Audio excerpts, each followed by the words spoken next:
Let me ask you something.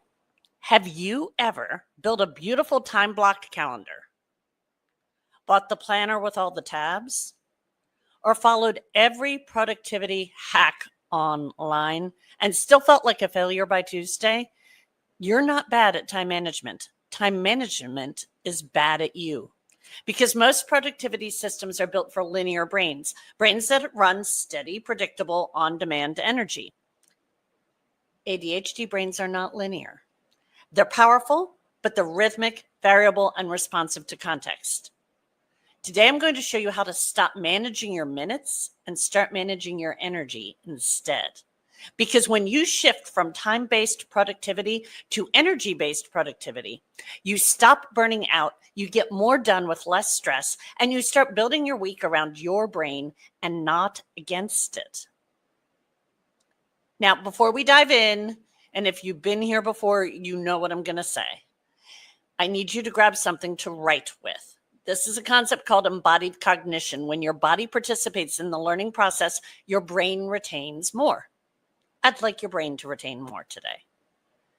Handwriting activates different regions of the brain than typing, and also helps ADHD minds slow down just enough to process more deeply. So if you're watching this on the go, make a note to rewatch it later with a pen in hand. Your brain will thank you. So our first step, track energy before you plan time. We've been taught to start with the clock, but what if we started with curiosity? Ask yourself, when do I naturally feel focused, creative, social, or sleepy? What drains me the fastest? And what recharges me quickly? Try tracking your energy levels across 3 to 4 days. No need to be fancy, just check in. What did I do right before I had energy? What was happening when I lost steam? So what happened right before I got the energy? What happened when I lost steam? You're building a map of your brain's rhythm, and that's 100 times more useful than a color-coded Google Calendar. Now, I want you to drop a map in the chat if you've never tried tracking your energy before, but you're curious to track it now or try it now. Our second step is to design around those energy zones. Once you know your energy patterns, you can start matching your work to your zones. You don't need to be productive all day. You need to be strategic during the right part of the day. Here's some examples. Creative work, high energy, high curiosity zones. Email, admin, medium, low energy zones.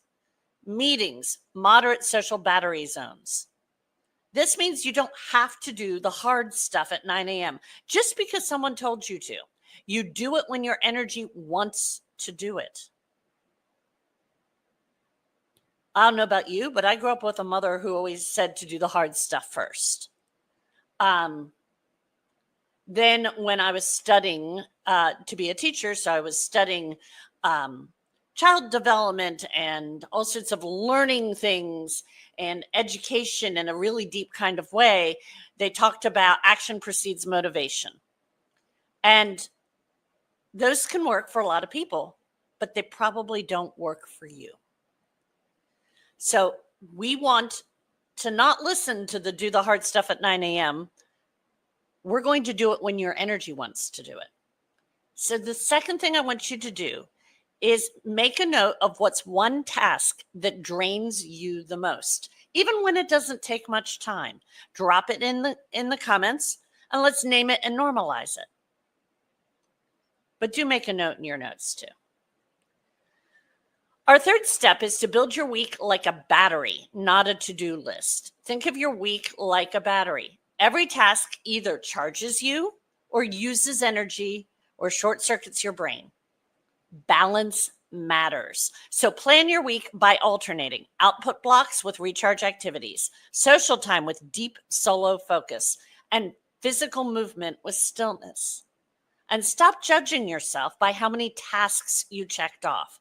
Instead, how well did I manage my energy today? That's a much more honest and a much more productive question. If you want to try planning your next week around energy instead of hours, let me know by putting a flow in the comments. Also, I'd like to know what your biggest aha was today. What was your biggest takeaway from this session? Notice it wasn't very long because that's how we roll around here. We want to get in, get it done, have the shift in our brains, and move on. Now, if something shifted for you, I want you to share it with a friend, a coworker, your manager, your coach, someone who's been feeling off and blaming themselves for not keeping up. Because the truth is, you don't need to manage your time better. You need to understand your energy better. Share this training or tag someone in the replay post. Let's help more people stop trying to force their brain into someone else's box, which is a really uncomfortable place for your brain to be. If your brain moves fast and forgets just as fast, I made something for you. It's my weekly email. It's called Cocktails and Clarity. It's short, digestible strategies for ADHD minds that want clarity without complexity. Drop clarity in the chat. I'll add you to the list. You'll get this replay too. And if this feels like just the beginning and you're saying, I need more of this, if you want hands-on support to apply this in real life, let's talk. I have one-on-one coaching spots opening up soon.